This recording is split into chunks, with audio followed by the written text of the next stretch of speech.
Good day, grade 12 learners. Welcome to today's technical mathematics lesson. My name is Matsidiso Kongwani. This lesson is brought to you by the Gauteng Department of Education in collaboration with Saibono Discovery Center. All right, grade 12, our topics for today will be looking at functions and graphs and finance growth and decay. Remember, our WhatsApp number is 079-578-2908, of which you can send any clarity seeking questions to that particular number or any additional or alternative solution that you may give.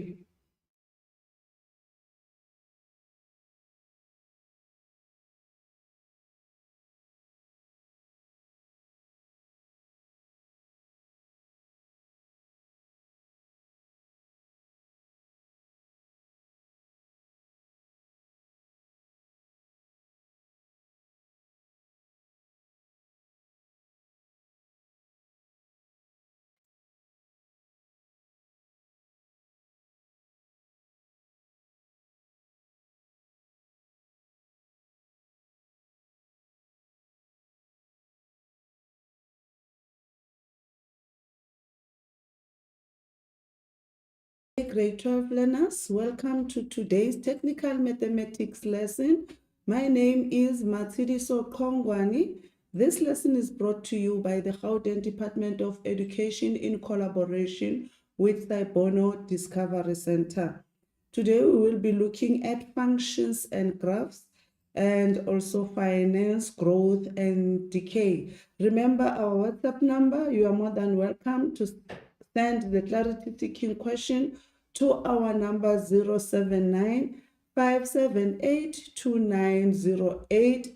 I am repeating the number, grade 12 is 079-578-2908. All right.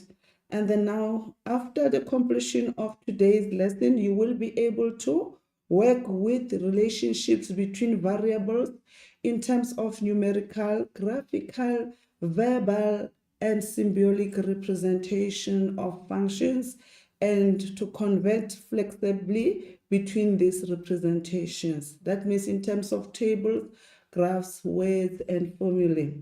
And then you will also be able to determine the effects of the perimeters, which results in a vertical or horizontal shift, and that which results in a vertical or horizontal stretch and or reflection about the x-axis and the y-axis.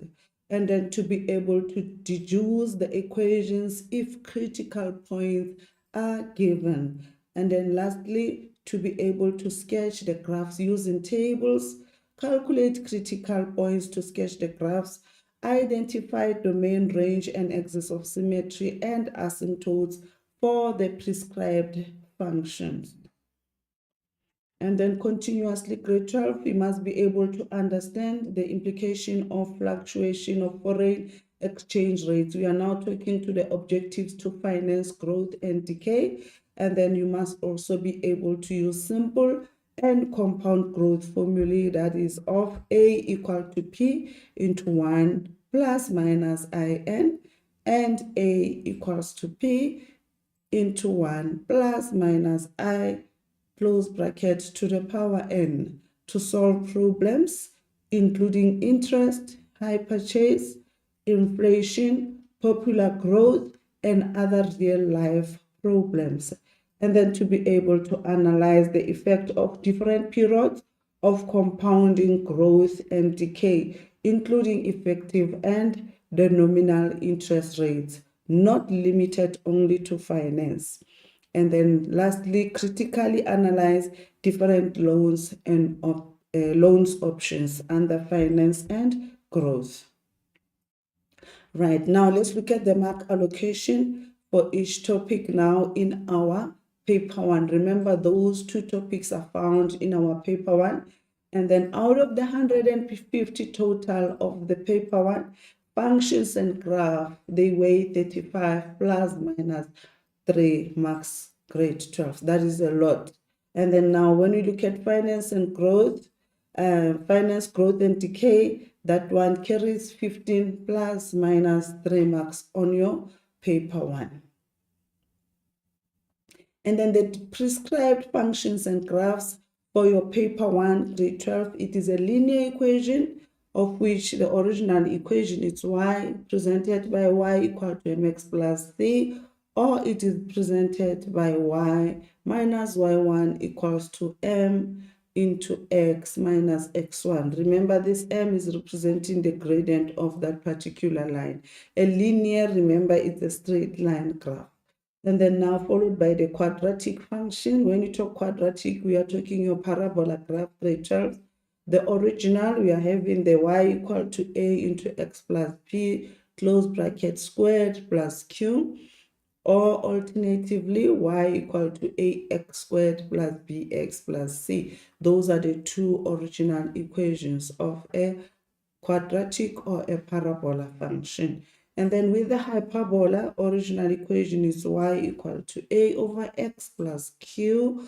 And then with the exponential is y equal to a times b. There's an x missing there. And then it's a bx squared plus q.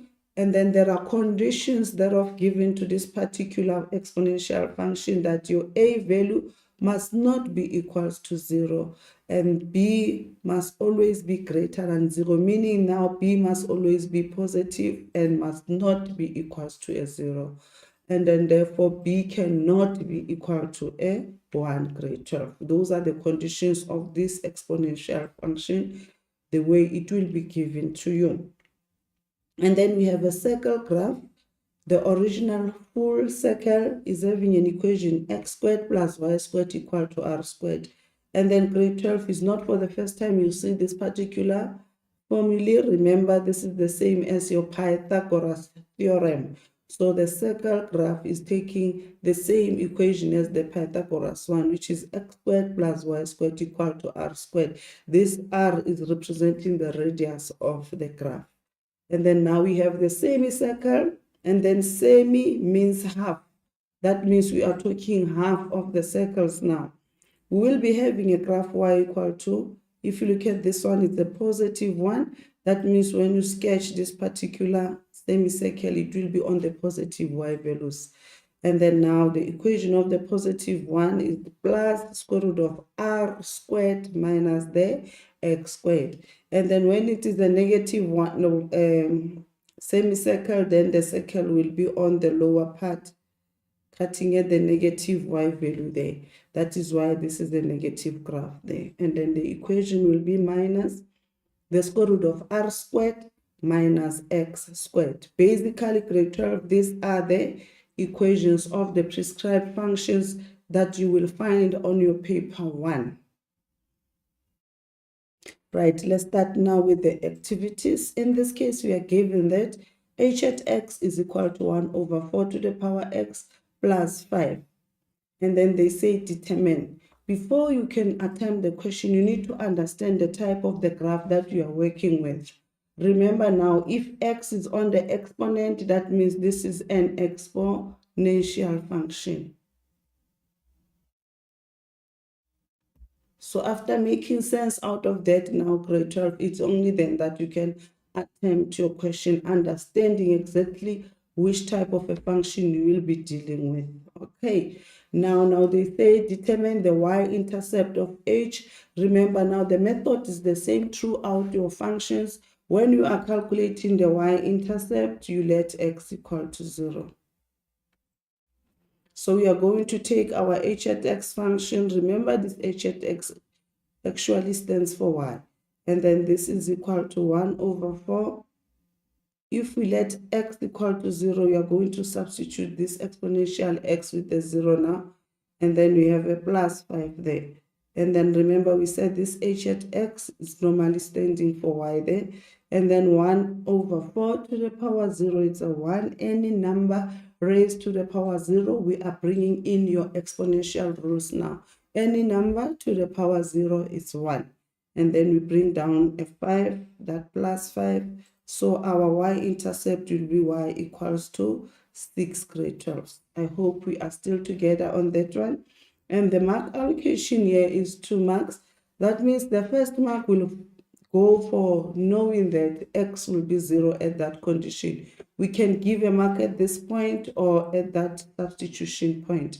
So if it is presented in one of those two, then you will get your first mark.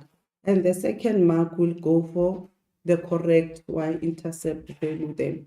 And then sometimes the examiner can say, find the coordinates of the y-intercept. If they need this in coordinate form, you will continue grade 12 writing that your x is 0 at that point and then followed by the y value of 6. It depends on the examiner. If it's up to y-intercept, you can stop at y equal to 6. If they need it in coordinate form, therefore it must be written in coordinate form.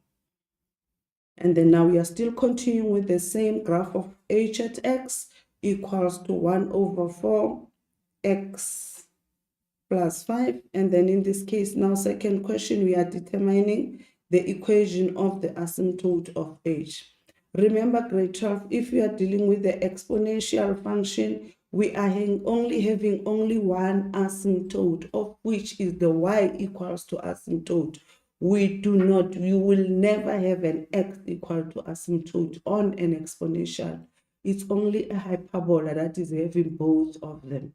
With the exponential graph, we are only concentrating on one asymptote, of which in this case, if we look at this, remember this h at x represents y, then this y value will be y equals to that 5. That is our asymptote.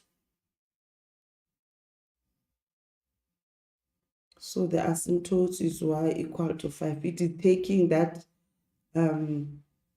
q value there. Okay, now we are done with 1.2. As you can see, it's allocated only 1 mark, then it's only 1 mark for that. And then with 1.3, hence sketch the graph of h, clearly show the intercept with the axis and the asymptote. Remember now, we have calculated the y-intercept on 1.1, and then we ended up with the y equal to 6 as our y-intercept. Remember this one at 1.2 is the asymptote. So now we need to sketch the graph. It says, hence, it says using all your previous calculations now to answer 1.3. So now, grade 12, before you sketch the hyperbola and the exponential, please only start by indicating the asymptote. So our asymptote here is y equals to 5. On the positive side, 1, 2, 3, 4, 5, you have your asymptote there. And then we have the y-intercept at 6. That means 6 here, we are having the y-intercept there at 6. Now the confusion is, this is an exponential. Yes, you can see it will be above the asymptote. It will cut at 6 here because this is the y-intercept. But the problem is that, how will the graph look like now? Is it going to go this way, or it will be that type of a function now? Now, to be able to find the correct points now, you can take your equation, grade 12. Remember, your equation is y equal to 1 over 4 to the power x plus 5. Choose a value on the negative side. If you choose minus 1, it will be 1 over 4 to the power minus 1 plus 5 then. And then if you look at that point here, it will give you a 9 this side. So now you are having a point. When you are having minus 1, then it coordinates with the 9. Can you see that it is indicating to you that this arm will be going up there, up to 9? Can you see that, grade 12? With that one, you can predict. That means this is this type of a graph that you must. You can even check. Someone may decide maybe to use a positive one. Let's check with the positive one now. We are having y equal to 1 over 4 to the power 1 plus 5 then. And then if you look at that point here, it will be having 5. That will be 5 and 1 over 4. 5 and a quarter. So it's 1 and 5 and a, can you see it's becoming closer to 5 there? One coordinate with that. It shows that it is now coming lower on the positive side there. So this is the graph that we are talking to. It's a decreasing function. Can you see that, grade 12? That means now if you have only one intercept, please check with choosing one negative point or one positive x value. Substitute into your equation to get other points so that you can be 100% correct. Or you can use your calculator method, can also assist you to ensure that your graph is 100% correct. And then now this graph, grade 12, is a decreasing function.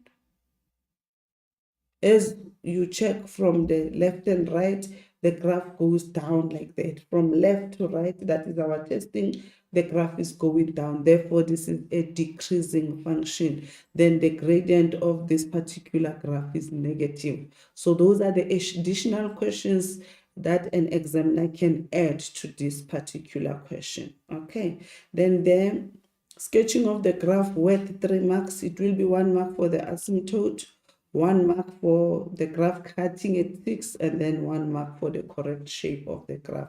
Hence, we are having that 3 marks. And then moving forward to another type of a graph now. In this case, we are given a straight line and a parabola. By just looking at the diagram, you can see that this one is a parabola with a positive a value because it is concave up. And then our equation also guarantees that. And then now we have a straight line graph that is a decreasing function. Since it's a decreasing function, we are expecting the gradient of this graph to be a negative because it is a decreasing function. Okay, now we can now move to the statement and check. They say sketched are the graphs of functions f and g. Can you see that is indicated by f? And then this one is indicated by g then. And the f at x is equal to x squared minus 4x minus 5. That means the equation of the parabola is given to you.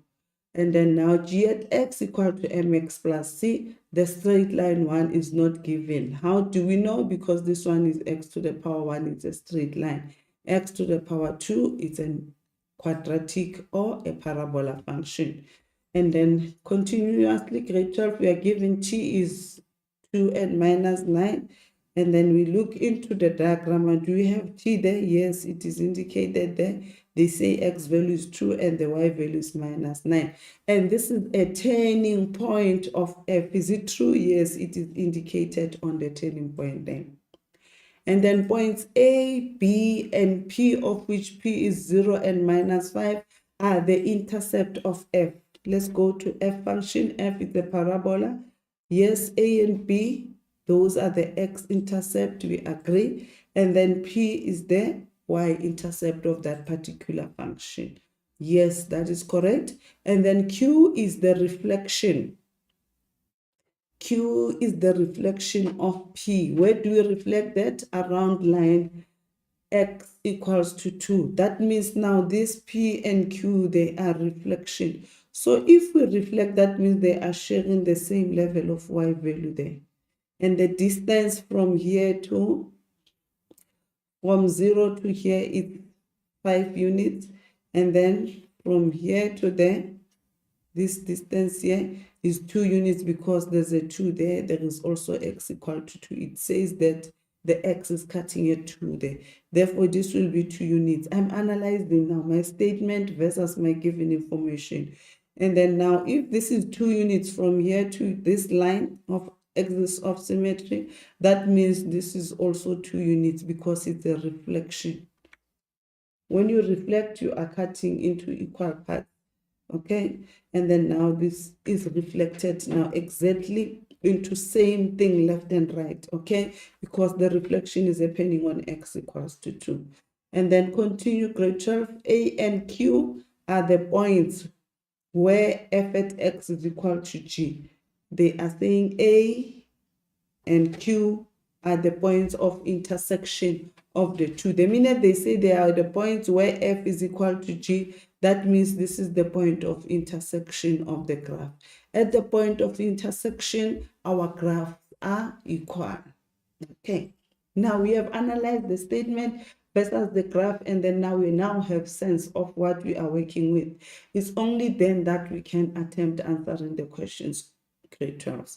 So the first question says, write down the range of f. Number one, you need to understand what is a range. A range is all the y values that lie on f function. Range all y values that lie on the f function. And then we look at our f function. The graph is turning there. And then at this point, y is minus 9. There's no way we can have this graph beyond this point below there. That means it is starting from here upward in there up to positive infinity. So it will be from minus 9 going up, grade 12.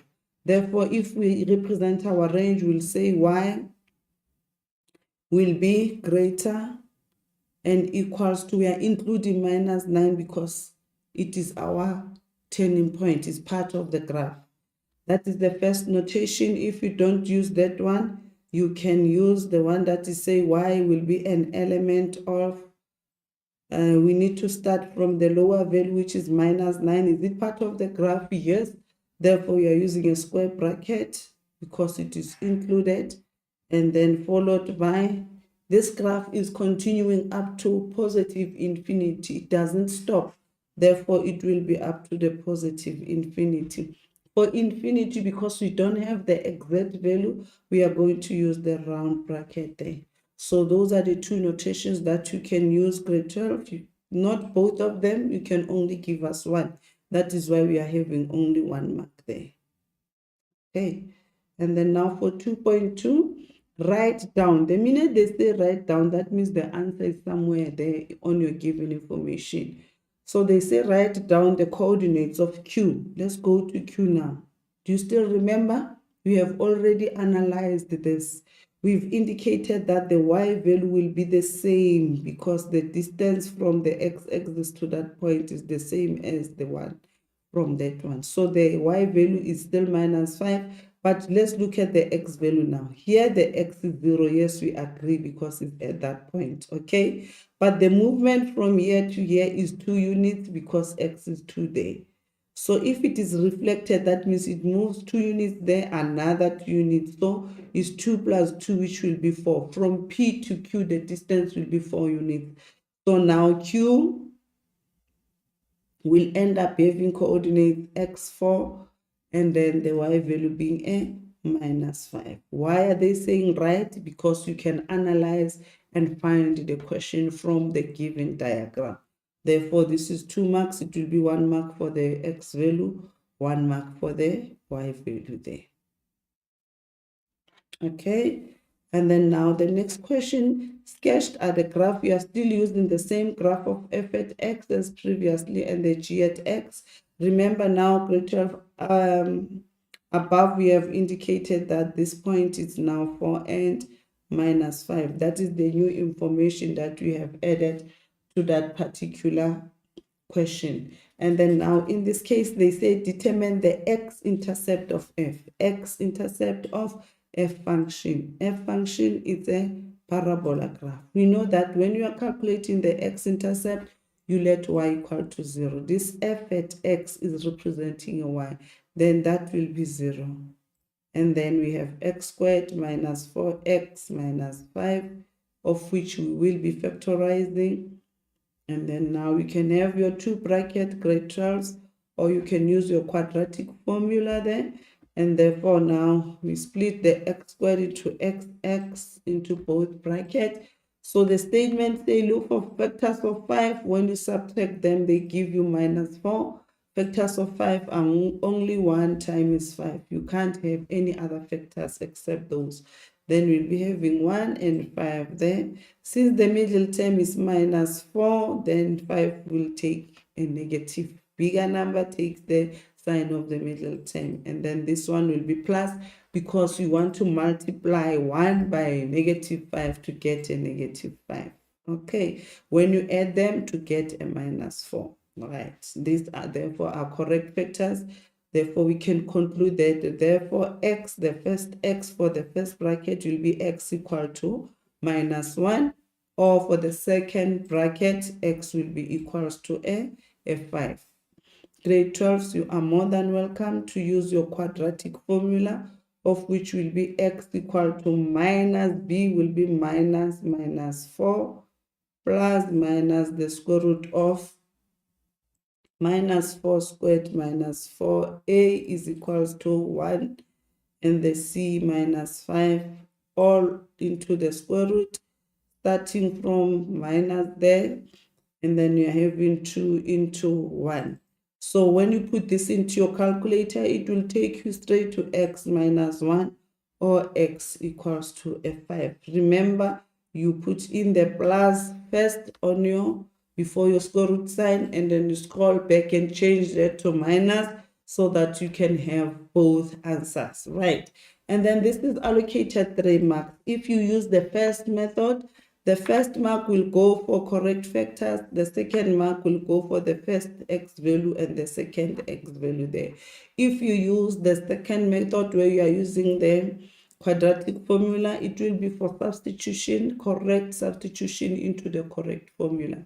And then the second one for the first x value and the third one for the second x value. So this problem with 3 marks, grade 12s. And then now from here now, let's continue to the next question. We are still on the same graph. They say hence, okay, let's put in the x and y values. We have calculated that it's minus 1 and 5. Now, since a is on the negative side, is the one that is going to take a minus. And then b is on the positive, then it will take a 5 then. And then remember q is what? Is 4 and a minus 5 there. That is the information we have calculated previously. And then now they say hence write down the length of AB. We now need the length from here up to B there. What is the distance there, grade 12s? Right, from 0 to B, we can see that it's 5 units. So this distance here is 5. And then from 0 to A, it's minus 1. But because it's a distance, we regard it as being a positive distance. This negative is indicating that it's going into the opposite direction. That is why the values of x going this way, they are negative, going, they are positive. So that is how we illustrate the length, or we present our length. Length and distance is always positive. So now, can you see now the length of AB will be equal to the 1 from minus 1 unit plus 5, of which is 6 units. Okay, you can read that from your graph, and then that is why it's only 1 mark, because you can be read from your graph.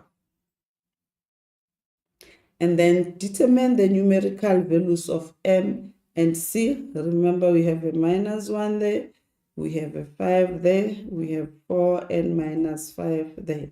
And then determine the numerical values of M and C. M is the gradient of that straight line, and the C is the y-intercept of the graph. So now if you look at that, we don't have the y-intercept there. But lucky enough, we have 2 points that lie on that particular graph. Remember, with A now, coordinate of A is minus 1 and 0. And then we have point Q with 4 and minus 5. Those are the points that lie on the g at x function. Happy grade 12, we can calculate the gradient because we have 2 points on that particular graph. So we can name this y1 and x1, and then this one will be family 2, of which, sorry, x1 and y1, and then this one will be x2 and y2. It is always x and y, okay? Coordinate form, x and y. Now we want to calculate the gradient for AQ. M of AQ will be equal to what? Y2 minus y1 over x2 minus x1. What is y2? Minus 5, we are taking it from there, and then minus y1, of which is 0. And then all over x2 is a 4, taken from your coordinates. And then we have minus from the formula, and the minus from -1. So it will be minus -1, of which will end up being a plus there. And then we end up with the gradient minus 5 over 5, of which is a -1. That is the gradient of that particular function, grade 12. Okay, and then from here now, we can find the value of C. To find a value of C, it depends on the learner. One learner may decide to take the point A there, and the point A, of which is -1 and 0, with the gradient of -1. We agree this is the decreasing function, therefore the gradient is negative there. Right, if a learner decides now to take point A to find the value of C, we'll take the original y equal to mx plus c. It's up to you, grade 12. You can even use y minus y1 equals to m into x minus x1. I'm going for this one because it seems easier for me. And then now I'm going to substitute my x and y. What is y0? And the gradient -1, the x value -1 plus c. Then it's 0 here. -1 times -1 is +1 plus c. Therefore, c will be a -1. So now we have the value of c. Correct? Another learner may decide to use 4 and -5, point q, 4 and -5. And then with the same formula, y mx plus c, we are substituting x and y. What is y? -5, gradient -1. The value of c is 4, and then plus c -5, -5. -1 times 4, -4 plus c. And then we transpose -4 to the side, it will be +4. So it's -5 plus 4, which is -1, and that is your C value there. Okay, because the question said determine M and C.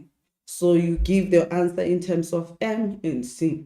But if the examiner says to you, determine the equation of G at X, that means at this point, grade 12, you need to give us an equation. For this one, it's correct, you can stop there. But if they need an equation, you need to go back to G at X formula and then write down your gradient, which is -1 x, and then bring in the value of C, of which is -1. If they need an equation, you can't stop at M and C if you are looking for the equation. So now this is worth 4 marks. The first mark will be for the gradient substitution, therefore, point A and Q, and then for ending up with M equal to -1. And the third mark for substitution of a point into y mx plus c with your gradient, and the fourth mark for finding the value of c.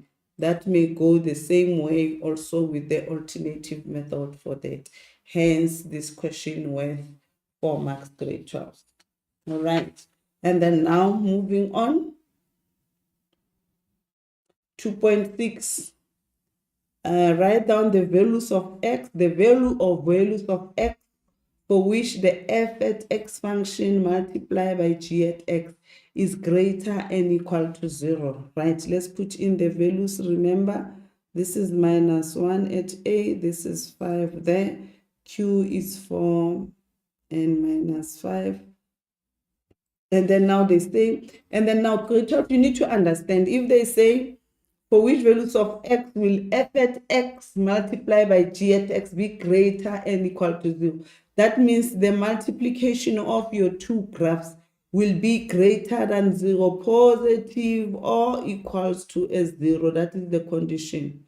So we are looking for the product that will give us a positive product or an answer that is equal to 0.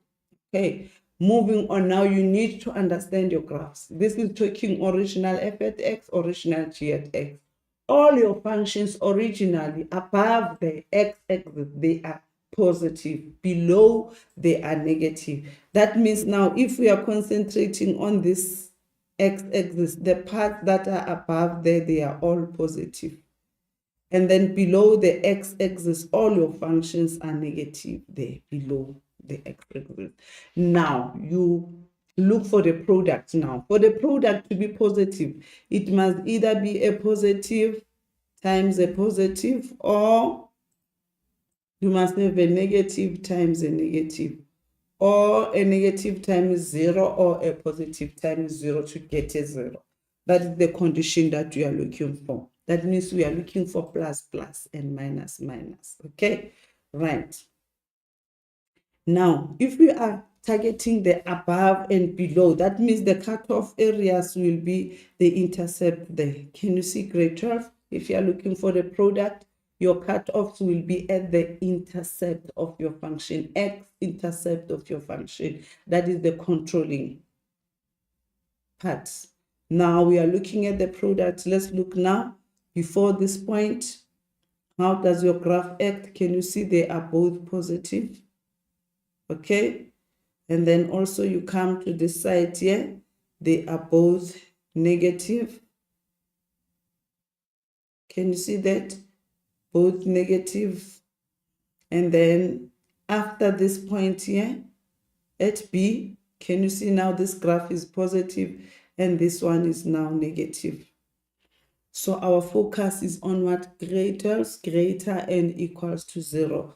Now, look at that. Which part is out? It's only from 5 up to positive infinity. Everything less than 5 is part of our solution. Therefore, we can conclude our solution and say for which values of x, where x is less and equals to a 5, it's where you are having a product being positive or equals to 0, grade 12. So that is how you analyze that. And then your x must be an element of real numbers. So now it's either they will give 2 marks for x less than equal to, or for each of that to allocate that 2 marks. Right. To the next question. And then now we have a new graph now. It's a new one. Can you see the shape is concave down? It's not the same as the previous one. In this case, now we analyze the graph. You still remember grade 12 and your statement versus the graph before you can attempt answering any questions. All right. In this case now, we are given sketched at the graph of function f and g again. They are defined by f at x equals to, can you see now the parabola is not given to you? You are now given a straight line equation. And then A is the x-intercept of both f and g. Let's see, is it true? Yes, it is true according to the diagram. And then B is the other x-intercept. Is it true? Yes, B is the another x-intercept of f. And then A and T of which is 5, coordinate 5 and minus 7, are the points of intersection. A and T are the point of intersection. That's true. What does it mean? It means at A and T, the two graphs are equal. F at x is equal to G at x at that point. And then now C is the turning point of F. Okay, we have C there, of which is the turning point of F. And we are having a line of axis of symmetry there. We don't know the value of X because it's indicated by K there. All right. R is K and minus 3, yes, is the point on a straight line G. Okay, we have point R there with those coordinates, K and minus 3. And then CR. The CR line is the dotted line there, of which is the axis of symmetry to parabola. It is cutting parabola into 2 equal parts and then is perpendicular to the x-axis as indicated there. Now, the first question says determine the x coordinate of A. Look at A there. We need to determine the x coordinate of A. Can we do that, grade 12? The first thing, you'll be trying to look at the parabola graph because this point is on both anyway, straight line and a parabola. But if you try to use a parabola, it won't assist because our parabola is an original with unknowns, okay? So we rather concentrate or use a straight line because the equation of a straight line is given to us and point A lies also on the straight line. So if you look at A, it is also indicated on the statement that it is an intercept of both, the x-intercept of both. So if you look at the x-intercept, the method is still the same. Grade 12, we let y equals to 0 there. So we are going to take g at x, we let y, remember g at x represent y, it will be 0. And then we have minus x minus 2. We transpose minus x to the left, it will be positive x equal to minus 2. Therefore, for substituting a 0 and for the value of x, of which is minus 2, that is your 2 marks. Moving forward, show that k is equals to 1. K is this point here. Remember, from here to the A, we have just calculated that this is minus 2 here. Okay, and then now we need to find the value of k. We need to find the value of k, grade 12. And then now, if you look at the value of k, it is on the straight line. And then our straight line graph equation is g at x equal to minus x minus 2. And then remember, now we are looking for this k here, of which is on an R point. So k is an x coordinating with y minus 3. So we are going to substitute y with minus 3 and then the x with the k there, minus 2. But we are showing that k is 1. We are not concluding, we are testing, is it true that k is equals to 1? Show that, prove that, okay? And then we transpose minus k to this side, it becomes a positive k, minus 3 to the side, it's a positive 3 minus 2. Therefore, can you see k is equals to 1? That is true. So this concludes that the coordinates of r is 1 and minus 3 there. That means now grade 12, we already have the c value for the turning point. The x turning point c value is 1. We don't know the y value. And then this point here at the x, it is cutting at 1, x value there. The equation of this axis of symmetry is x equals to 1. Those are the possible questions that an examiner can add to that particular question. So now this 1 mark here will be for correct substitution, grade 12. And then now, because now the k equal to 1 is given to you, we cannot allocate a mark for that. Okay. We just mark the method that is taking you to that particular value. Right. Moving to the next question. And then sketched are the graphs. We are still using the same information as above. They say hence write down the x coordinate of B. Remember, we have calculated that A is minus 2. We have calculated that this x value here is 1. And then now they say write down. That means the answer is on your diagram or the given statement. The coordinates of B is this point. So we need to analyze grade 12 practically the movement distance and height. From 0 to A here is 2 units. Okay? And then from 0 to this dotted line is 1 unit because it's 1 here. Can you see now the movement from axis of symmetry where your graph is cut into half? From here to that point A is 3 units because it's 2 plus 1. So the same distance will be covered this side, of which it will be 3 units. What are the coordinates of B? Grade 12. It will be from 0, 1 plus 3, of which is 4. Therefore, B will be 4 and 0 because they need the coordinates there. X coordinate will be 4. Or you can write the x of B is equals to 4. Any method will be okay with that. Okay.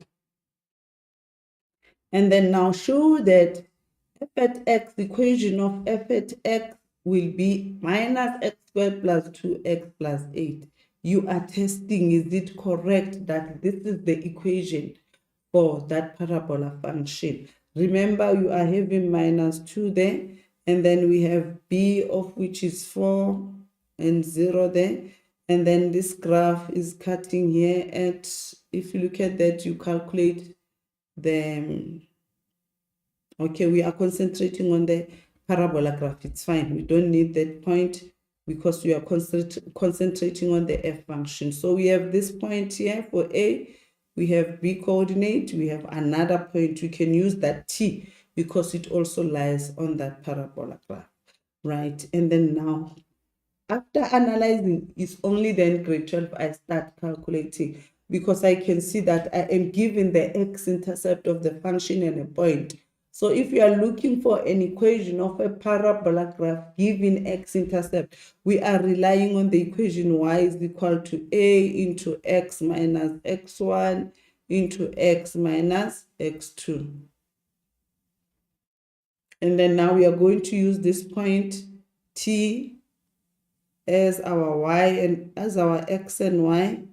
And then for y, we will be having minus 7. The aim is to find the value of a here.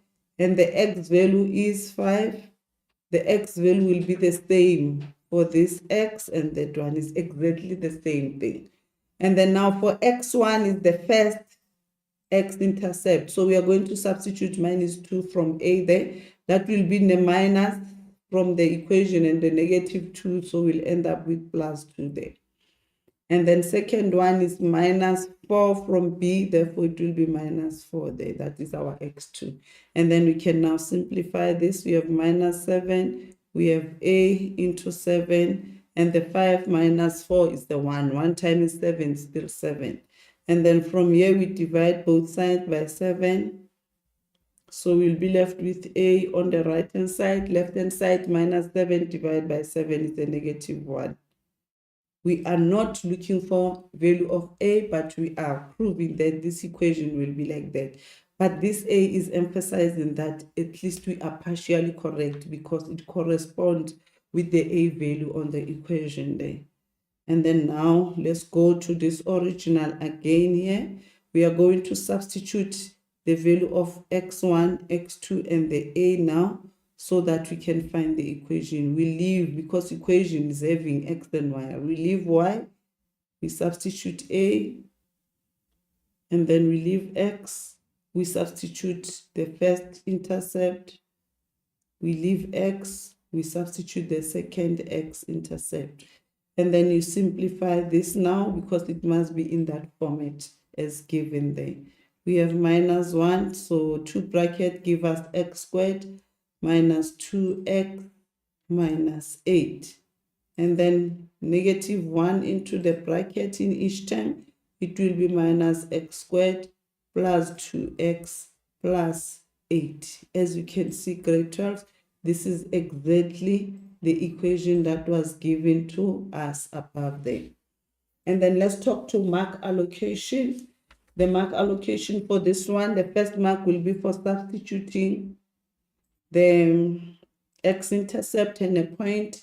The second mark will be for finding the value of a, simplifying up to a equal to minus. The third mark is for substituting the value of a back. And then the third mark, they can't give you a mark for this one because this was given to you. So now it will be for substitution of a point and substitution of the intercept. So this stage here, at this level, you'll be having 2 marks. So the problem with 4 mark grade 12. Okay, we are now again looking at the range. Sketched are the graphs of the function f and g. We are using the same equation as above, but remember now we do have the real equation of f at x, of which is f at x equal to minus x squared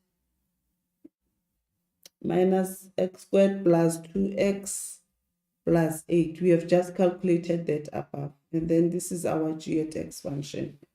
Now the question says write down the range of f. The range of f, remember when you talk range, we talk y values that lie on the function. So when we are moving on the y-axis, we can see that you cannot go beyond this point because our graph is maximum there. That is the maximum point. It goes up to that point, down negative infinity there. Okay, there's no way you can have any other point that exceeds that turning point. So now we need to find the y value here. Remember, we have the x value that we have calculated as the value of k being 1 here, and we have also indicated it will affect that turning point x1. So now if we can take that x value and substitute into this equation, you will get the y turning point there. Isn't it so great, Charles? If I can take this one and substitute into this graph, I will be able to find this y value. And then it will assist me to find the value of the turning point there. Okay, so if I look at f at 1, this will be minus 1 squared plus 2 into 1 plus 8. All right, that is 2 plus 8, 10. 10 minus 1, that is a 9. Therefore, coordinates of C is 1 and 9. So what is our range? Our range will be y less, because we are going down. That is less and equals to a 9. 2 marks is for finding the value of the y turning point. The second mark is for the range. Therefore, this problem worth 2 marks. And then now, grade 12. I want you to give you these 2 marks now. I'm giving you 2 minutes to identify, write down the values of x for which f at x is greater and equal to g at x. I'm giving you 2 minutes to try this one. Your 2 minutes start now.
Okay, grade 12, let's check how far did you go with this one.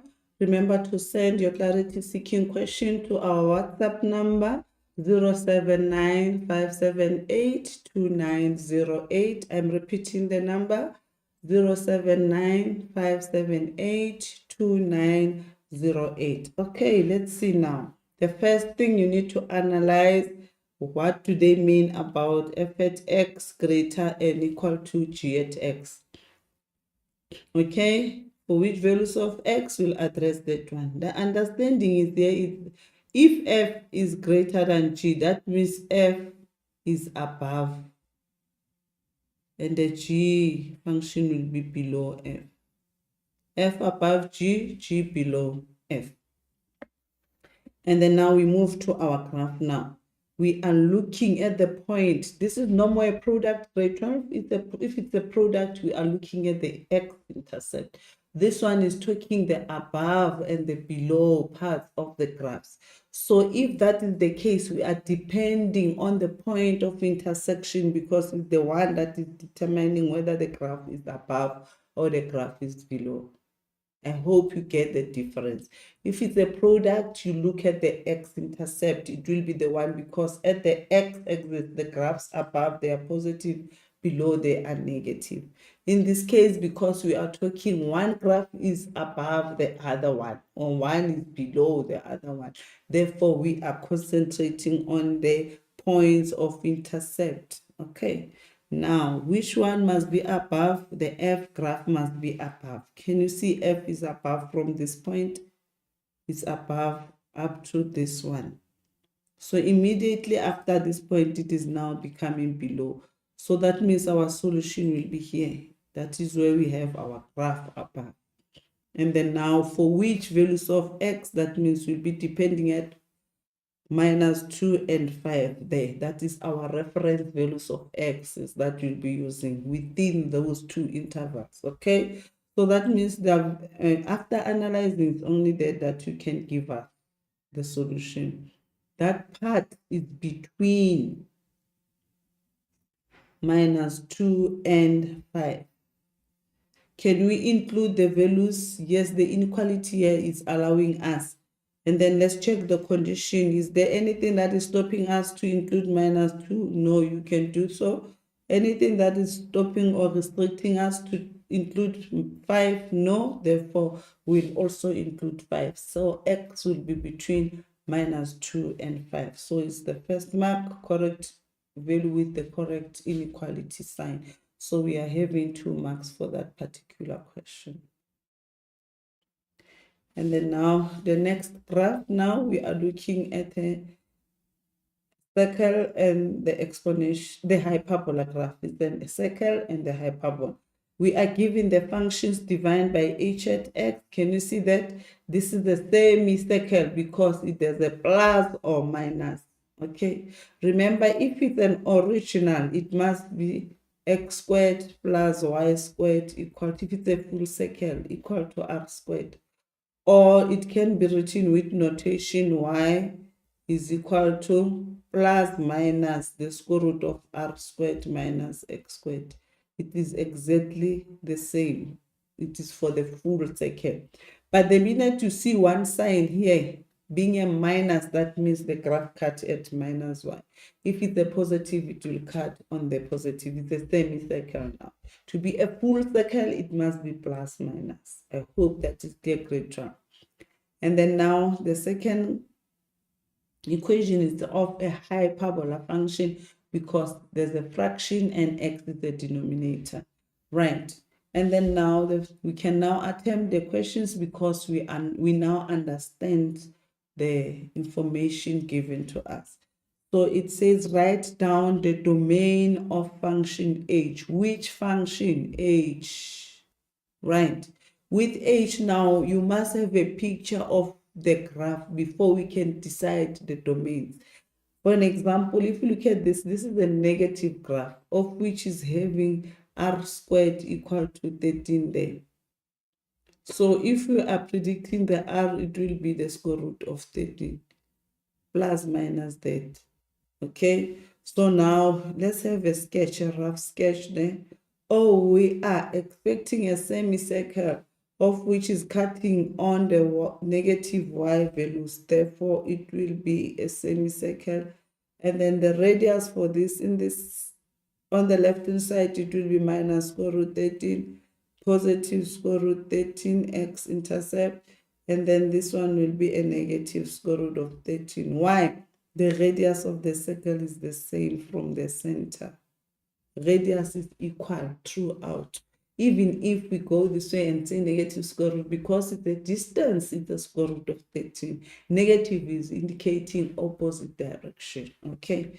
Now, let's attempt the question again. It says the domain. Domain, we are talking x values that lie on the function.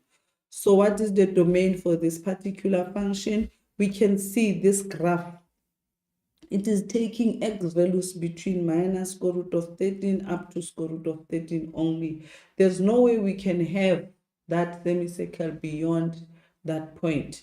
That means even if you use your vertical testing, you can see that immediately after minus square root 13, you will never have a graph this side.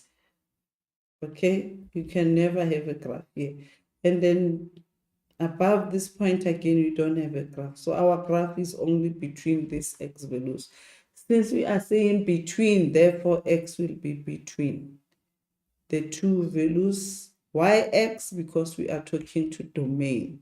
And then now negative square root of 13 followed by the square root of 13 this side. So x is greater than minus square root 13 but less than square root 13. X is between those two x values. And then now is first mark for the correct value with correct notation, second mark correct value with correct notation. And then given that we are still using the same previous equations or graphs, and they say write down, write. The minute they say write, that means the answer is already there for you. Write down the equation of the asymptotes of k. Asymptotes. How many? They are more than one because they say asymptote of k at x. The first asymptote of a hyperbola grade 12, it's a bonus for you because it is always x equal to 0. You won't have a graph at technical mathematics with x plus something or x minus. It will always be x plus 0. Therefore, the first asymptote will be x equals to 0, of which it comes from that point there. And then the second one will be y equal to 1, of which is the q value there. Can you see that? Those are the two asymptotes of the hyperbola graph. This one can change because it depends on the q value there, but this remains the same for all hyperbola functions. That means this is your free mark grade 12.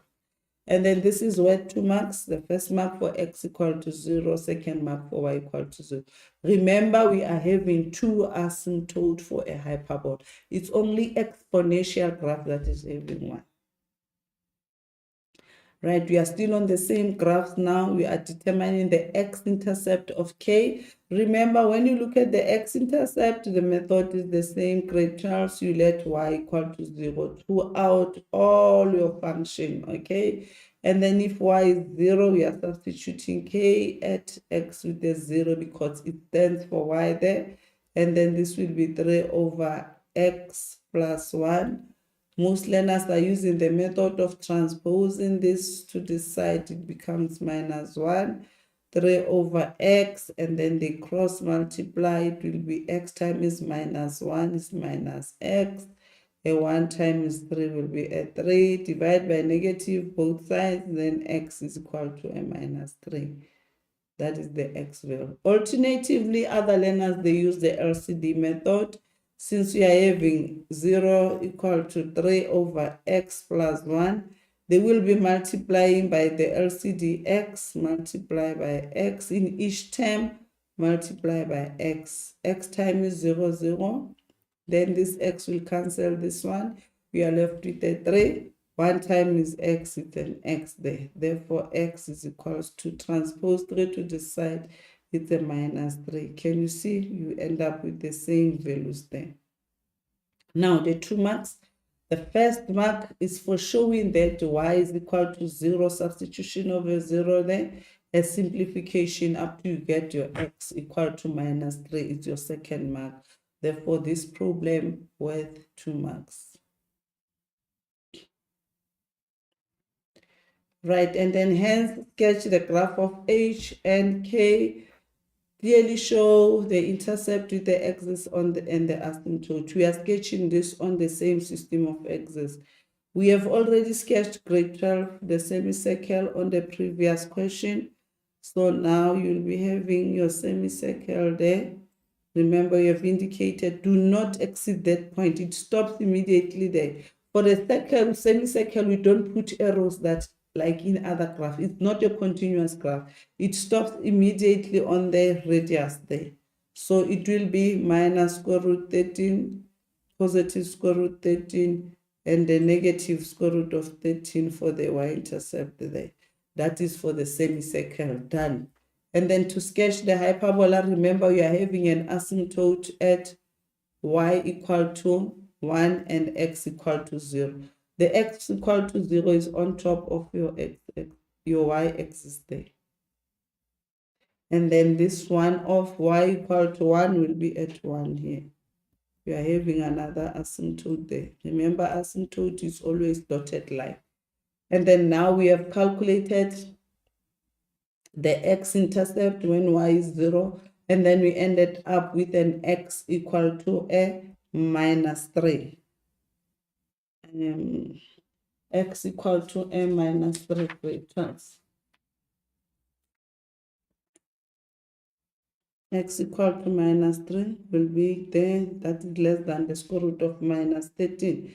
And then from here now, you can now get your graph. Remember, this is a hyperbola. Hyperbola is having two arms. You check at the value of A. If it is positive, then it must lie in quadrant 1 and 3. And this cross here serves as your asymptote line. So when you look at this, you can identify the shape of that hyperbola. So now the first arm must be in quadrant 1 and then the third one, the second on the third quadrant.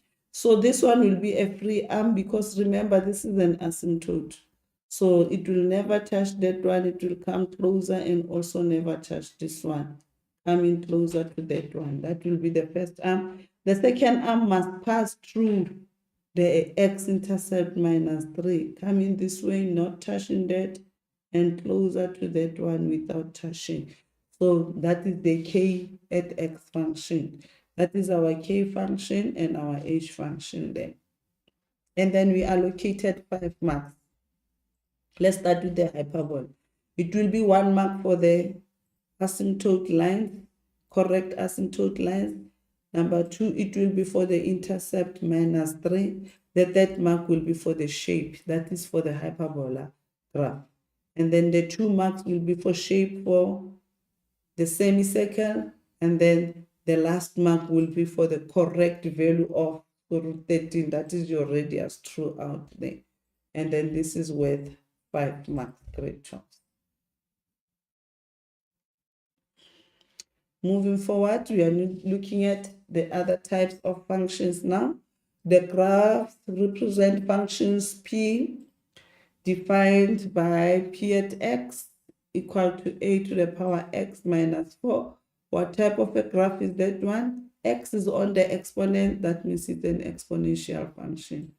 And then semicircle, they have already indicated to you the semicircle. How do we know? There is only plus there if there is no sign. To be a full circle, it must say plus minus, okay? So this one is a positive circle. Yes, it is cutting on the positive y value. You can see that on the diagram. And then O is the origin. O is the origin of the function. B is the y-intercept. B is the y-intercept of H of your semicircle. And then function P has a horizontal asymptote passing through C. That is the horizontal asymptote there. And then now D and E are the x-intercept. D and E are the x-intercept of H of semicircle.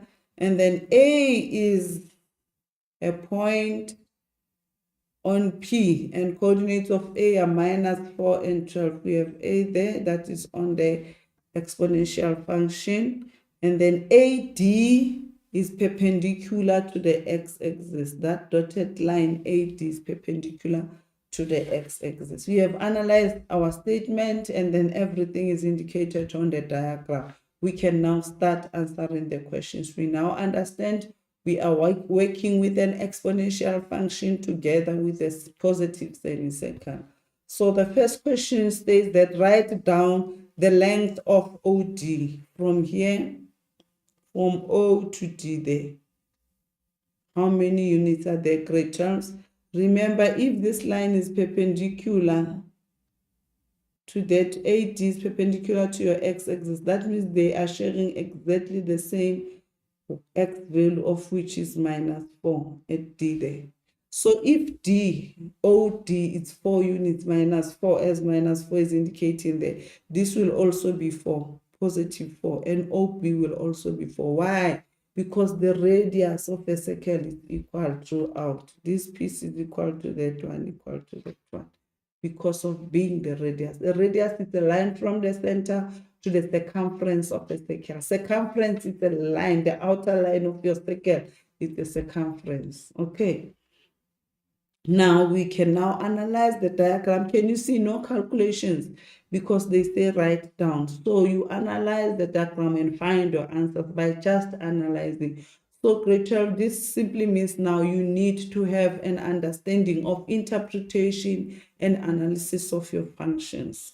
So the length of OD is 4 units. You cannot write -4 because the negative is showing opposite direction. When you talk length or distance, it is always presented as a positive identity. And then now moving on, this worth 1 mark only because you can read from the diagram. And the 5.2, the equation of determine or write down the equation of function h. H is a semicircle. Since we now have a radius r, remember OD is r, equals to 4. And then if you look at the equation, it needs only r squared. Remember, in equation, you always leave your x and y being part of the equation. If you can find r squared, therefore, we have already determined the equation of this.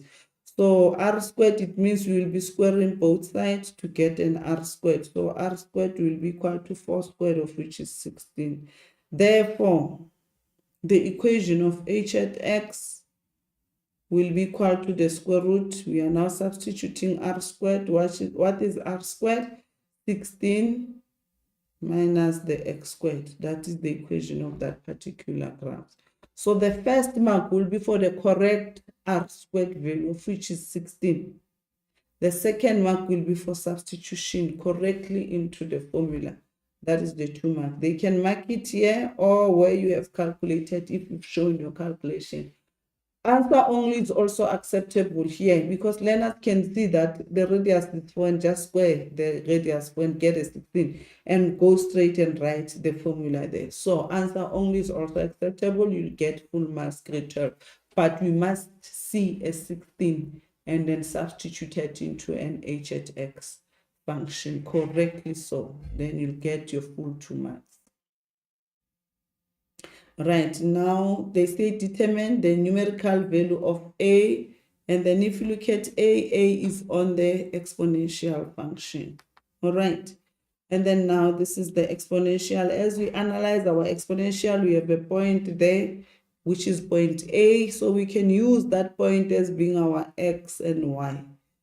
So we take the p at x formula. Remember, p at x stands for y, of which is a to the power x minus 4. We are going to substitute that point in order to find the value of a. So y is equals to 12, and then we have a to the power minus 4 from the formula. And then we are transposing minus 4 to the side. It will be 12 plus 4, of which is 16. And then this side, we are having 1 over a to the power 4. We are getting rid of a negative exponent. We write it in a fraction form. And then we can cross multiply this now. A to the power 4 to the top, and then 16 will come below here. Then it will be a to the power 4 equals to 1 over 16. And then now this side loses exponent form, and then this will gain plus minus the 4th root of 1 over 16. And then what is that, grade 12? A is equal to plus minus a half, because 2 to the power 4 is 16. Can you see that? Now we need to predict now. Check. You need a knowledge of your original exponential function. If a is positive, how is your graph? If it is negative, how will the graph look like? Now, if we are looking at this one, we have to select which one is the correct equation for your exponential function. That means this one will be of the A equal to a positive half. Okay, a positive half. So therefore, this P at X, if now examiner needed the P of X, okay, here we are looking at the value of A, we'll conclude that A will be a positive half. We exclude the negative one. So if they needed an equation, you'll continue saying P at X is equal to half to the power X minus 4. Can you see that? This half is representing that Y will be positive where the arm is away from the axis. Okay, now this is the expected solution up to here where we are looking for the value of A. Then this is worth 3 marks. The first mark is for substitution there. The second mark for simplifying and having A to the power 4 equal to 1 over 16. The last mark will be for having correct A value, that is positive half. If you give plus minus grade 12, you won't be given a mark. You must be specific which one is for this particular type of a graph, exponential graph, comparing to the shape. And then now the graphs represent, you are still on the same graphs. And then now we need to determine the y-intercept of the P function. Remember, we have just calculated that P at X is an equation, what? Half to the power X minus 4. And then can you see the reason why after calculating you need to write the correct equation? Because the next question might need that particular equation. And then in this case, they say determine the y-intercept. You know, you let X equal to 0, right? So P at X represent Y. And then if you are looking at the y-intercept, you let X equal to 0. Same method throughout all the functions, grade 12. So we are going to let X equal to 0 there, minus 4. Any number to the power 0, exponential rules is 1 minus 4. Then 1 minus 4 is a minus 3. Therefore, the y-intercept here is a minus 3. Okay, what is the C value here? The y value for C? The y value C will be minus 4 because it's the what? The asymptote of the function. This is the value of Q. Do you still remember? Therefore, at C here we are having minus 4. And then we have minus 4, we have 4, we have 4 there. Those are the values that we have, grade 12. And then this is allocated 2 marks. It will be 1 mark for the X equal to 0. And then the second mark for the Y equal to minus 3 for simplifying that correctly so. And then 5.5. A new graph defined by F at X. It's a new graph. Remember, we were busy with P at X and H at X. They are now bringing F at X. They say this F at X, it is formed when you take P at X and then you shift it. We don't know how to shift the graph. But that plus T, it is saying to you, it's either this graph is shifted upwards or downwards. We don't know. It will depend on the value of T. Whether is it plus something or minus, okay? They say determine the equation of the asymptote of F of this function, right? If 0 and 0 is the y-intercept of F, we are taking P, we shift P in such a way. When you look at the y-intercept of the new graph, of which is F, it will cut at 0 and 0. Go back to the graph now. The P, because we are depending on P. So this statement is actually saying to us, take the graph of P at X, shift it this unit so that it can cut at 0 and 0. So if you don't understand that mathematical language, grade 12, you won't be able to win in such cases. So now we are shifting this graph. Remember, it is having asymptote minus 4. And then it is cutting at minus 3. So we want to shift this graph in such a way that it moves and cuts here. Then the new graph that will be formed now, it will be an F graph. How must we shift P in order to have F that is cutting 0, 0? That means we must move the P graph upwards so that it can reach 0, 0. How many units now? From -3, it will go -2, -1, and then in 0. Can you see it is 3 units upwards, grade 12, in order to cut at 0 and 0? Therefore, now to answer this statement again, determine the equation of the asymptote of f. So if you are shifting this graph 3 units upwards to cut at 0 and 0, this asymptote will also shift with the graph.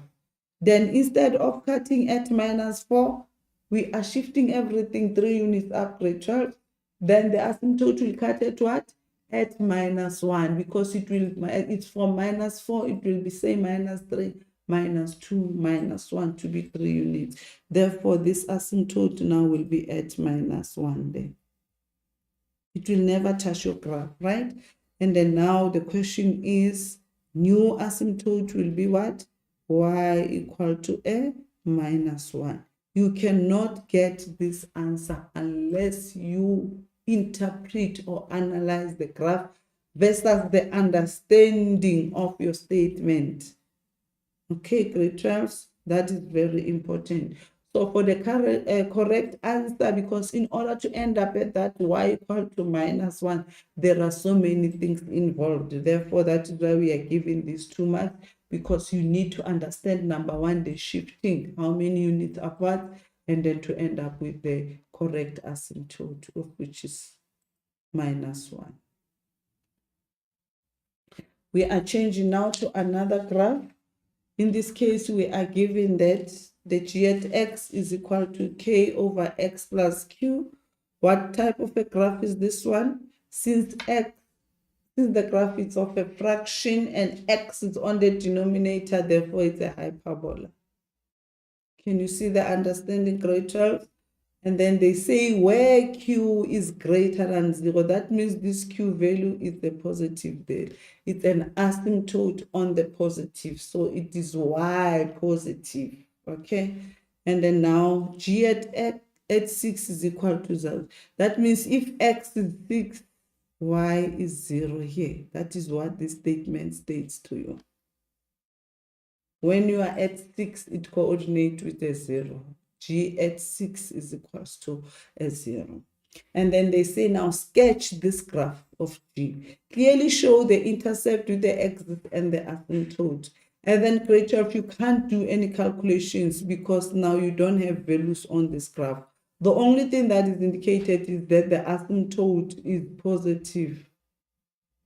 The y asymptote is positive. Whereas you have that free asymptote of which is x equal to 0. That will always be the case for all hyperbolas in technical mathematics. And then you also have a point with 6, and that is all that is given to you. So you need to sketch a graph using those properties or characteristics given to you there. Now let's try and see how far can we go. Number 1, you need to indicate your asymptote. That is your starting point when you are sketching the hyperbola function. Right, the first asymptote will be that one of x equal to 0. And then the second one will be this one. We don't know the actual value of q, but we know that if it says q is greater than 0, it says q is positive. It must be on the positive side there. It's cutting at q. We don't know the value of q. And then they say this graph is passing through 6 and 0. There's a point that lies on the graph of which x is 6 and y is 0. It passes through that. If y is 0, that means that is the x-intercept, right? And then now, this is the graph we are expecting. So now, since it's a hyperbola, it shows that this graph will be in quadrant 2 and 4. According to the prediction of the information given or analyzing that. And then that means now we'll be having the first arm coming closer without touching the asymptote. The other one will be a free arm there. Be careful, do not touch the y-axis because it is an asymptote. So this is the expected graph, grade 12. And then 1 mark is for showing that G is on the positive y-axis. Second mark is for showing that 6 and 0 is the point or is the x-intercept of that function. The third mark is for the shape. To get the shape, you must have two arms because it's a hyperbola function. If you can write only one arm, you are not going to get that third mark grade 12s, because to be a hyperbola, you must have two arms unless restricted otherwise. Okay. All right, now we move on to finance, growth, and decay. And then with finance, we have formulas that we need to follow now. With simple interest, as you can see on the red part there, we are having simple interest and simple decay. When we are adding an interest, that means the value will be increasing. That is why your formula is plus. When it's a simple decay, the value will be going down. That is why or the value will be depreciating. That is why your formula is minus. And then with the compound interest also, you can see if it is gaining an interest, it will be a plus. If it is a decay, therefore it's depreciating, it will be a minus. The difference between these two equations is that in a simple interest, n is linear, and then in this one, n is exponential there. Okay, so that is the difference. That is how you differentiate simple and compound. And then we have a special formula for nominal and effective rate. And then that is I effective is equal to 1 plus I nominal over m. This m is exactly the same as that one. That is representing the compounding, compounded quarterly, compounded half yearly, compounded, and so forth. And then with a minus 1. All these formulas grade 12 will get at the back of your question paper on your formula sheet. And then what does this A represent in all this formula here?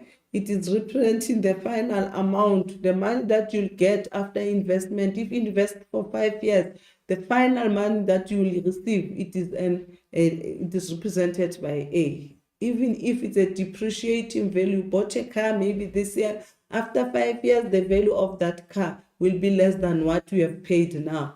The final amount after 5 years, it is an A value, okay? And then this P is representing the money. For example, if you put 10,000 into your savings account or in your investment, the money that you put into account is your principal amount that you're investing, is represented by P. Or the price of a car, when you get into the garage, you pay a certain, the price of the car that is given to you is the price. The price of your cell phone, the price of your furniture, that is the P value. And then the small I here is the interest rate. That means now when you borrow money from the bank, there's an amount that is added. That money is added at a certain interest rate. So at a certain percentage, whether it's monthly, quarterly, half yearly, or annually. So that percentage, we call it an interest rate. And then N, it talks to the number of time of periods. That means now if this interest is added monthly, N is representing, if it is added once in a year, the N will be 1.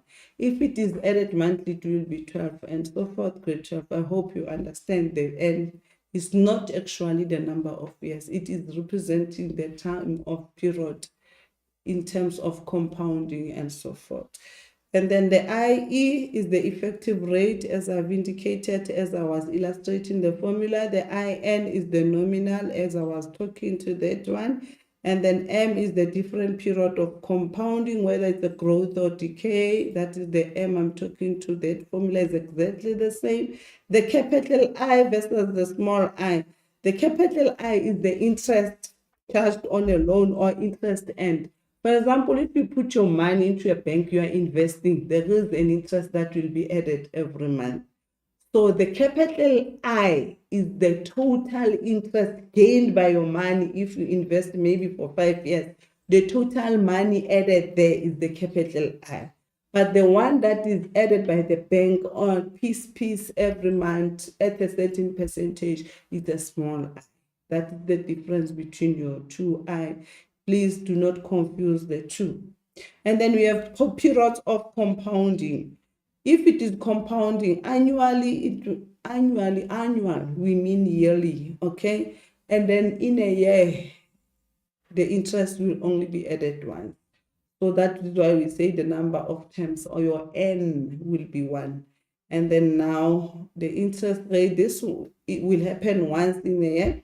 And the interest rate now, whatever interest rate that is given to you, we divide it by 1 from annual, because annual is once per year, and then it will still be NI. But the N will also be multiplied by that number of terms. It will still be N. So if it is annually, that means your interest rate basically remain the same, and the number of terms remain the same.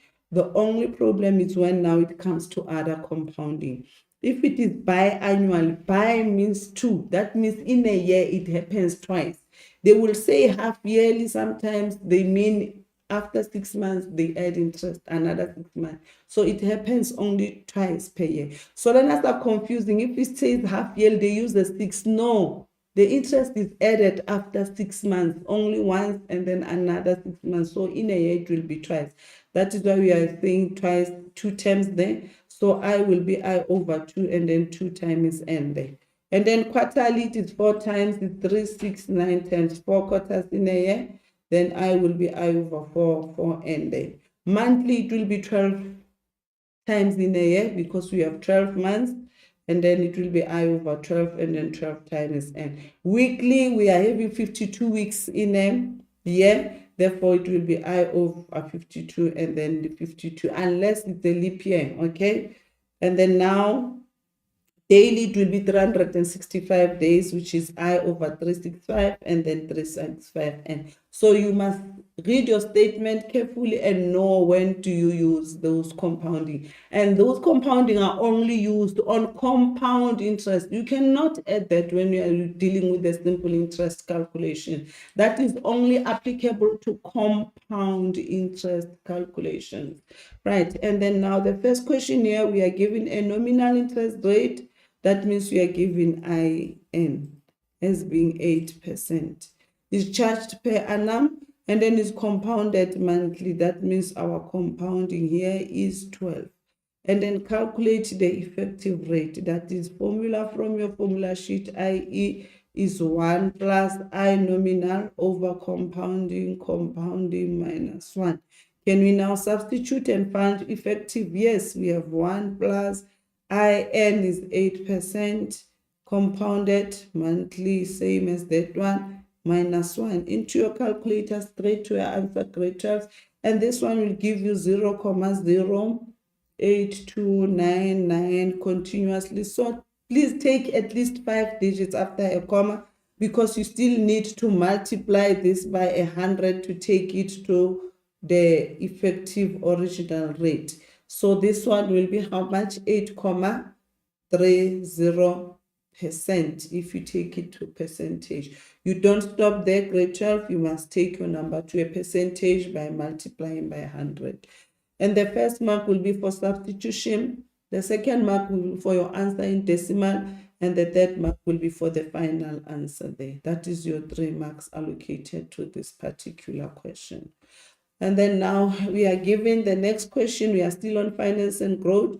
25,000 is invested. Do you still remember I said the value that we invest is the value of P? So we have invested 25,000 at an interest rate, that is interest rate 9.6, that is the small I, because it's a percentage, 9.6% per annum. Compounded quarterly. That means if it is compounded quarterly, I will be divided by 4. And then let's check N now. Determine the value of the investment at the end of 7 years. Oh, times 7 years, therefore it will be affected by compounding. It will be times 4. What are we calculating? The value of the investment. That means we are calculating A. And then since this is compounded, that means it's a compound interest increasing because it's an investment. So the formula will be P1 plus I to the power N. Let's substitute. Grade 12 is 25,000. 1 plus, what is the rate? 9.6% over 4. And then N is 7 times 4. And then into our calculators, you put in 25,000, open bracket, 1 plus 9.6, shift, there is a percentage button on your calculator there. shift to the percentage button, and then divide by 4, and then close bracket 7 times 4 there. And then this will give us a total amount of 48,566.72 cents. After a comma, it must always be 2 digits. There's no way you can have cents that are more than 2 digits. Remember, cent is from 1 cent up to 99 cents. There is no way, grade 12, you can have something that is more than 2 digits after your comma. So this is the final answer. So the first mark will be for the correct rate, the correct n compounded, and then the third mark for the formula there that you have selected the compound interest increasing one, and for the final answer there. Correct formula, correct substitution of I, correct substitution of n, and then the final answer there. That is your 4 marks allocation. And then now the next question. An electrician purchased an equipment worth 63,000. This is the price of that equipment. Okay, the price of the equipment 63,150, and was charged at a simple interest. Can you see? They are now telling you the formula will be of simple interest, but the rate is now written in fraction 4/23. He will repay the equipment over a period of 7 years. Express 4/23 in a percentage form. Into your calculator, grade 12, this is giving us 4/23 is the same as 17.39%. So that is 1 mark. Okay, 17.39 is the same as 4/23. So now remember, we were given the price being equal to 63,150 for the equipment, and the simple interest rate of that one is 17.39%, and the number of years is 7 years. No compounding because it's a simple interest. Determine the total payment at the end of 7 years. Oh, it's a simple interest. Okay, and the price is now increasing, and this will be P into 1 plus INY because it's a simple interest. What is P? 63,150. 1 plus, what is N? 17.39%. Do not forget that percent, grade 12. If you leave a percentage, the whole answer will be incorrect. Or if you are not sure about your percentage, use the 4/23 as it is, right? And then now we are giving the final answer, of which will be 140,028 rand 26. After 7 years, this equipment will worth 140,000 from the 63,000 original price now. So it's 1 mark for substitution, 1 mark for the answer. Then this is worth 2 marks. And then now the next question, a newly bought machine costing. This is the cost of the machine. That is the price of the machine, 726,900, because it's the cost of the machine. Depreciate is going down. That means it's a minus formula, right? At a rate of 15.8. So interest rate is 15.8% per annum on reducing balance. So reducing balance means compound interest. Okay, determine the number of years. We need N. Determine the number of years it will take for the value of the machine to depreciate to 274. Now the machine is 726,900. Then the value will go down up to the final value of 274,000. They say calculate how many years will it take for this machine value to depreciate, go down. So the minute you see depreciate, you must know your P will be greater than A because the value is going down. But if you are investing, P must be less. Your amount must go up because it's an investment. Okay. Then it's a compound interest, P into 1 minus. Why? Because it is depreciating. I to the power N. What is A? 274,000, 274,000. What is P? 726,000. And then we have 1 minus, what is rate? 15.8%. This is not compounded monthly and so forth. We don't have that. And then that is n. So you will be dividing both sides by 726 so that you get rid of the 726,000 here. And then you'll be left with 2740, and then divide by 7269. This is 900 here. So if you divide by 726,900 both sides, you'll end up with 2740 over 7269, which is equals to, inside the bracket here, we are going to simplify 1 minus 15.8%. So we end up with 0.842 to the power n. Okay, no simplifying, no rounding off in between grade 12, no rounding off in finance. Otherwise, your final solutions will be incorrect. So now we look at n. N is on the exponent. So to bring it down, you need your logs. So you are going to apply the logs of 2740 over 7269. And then our base here will be 0.842. And then into your calculator, grade 12, straight to the answer. This is giving us 5.69 years, which is approximately 5 years and couple of months, okay? But roughly, most learners will write this as 6 years because now we want to accommodate those few months extra. We can't say 5 years because there will still be an amount of money that must be paid within the remaining months. So the safer way is to say 6 years in order to be able to cover everything. So it's 1 mark for the correct formula, 1 mark for substitution, the 3rd mark for bringing in logs, and the final answer there. Therefore, this is worth 4 marks.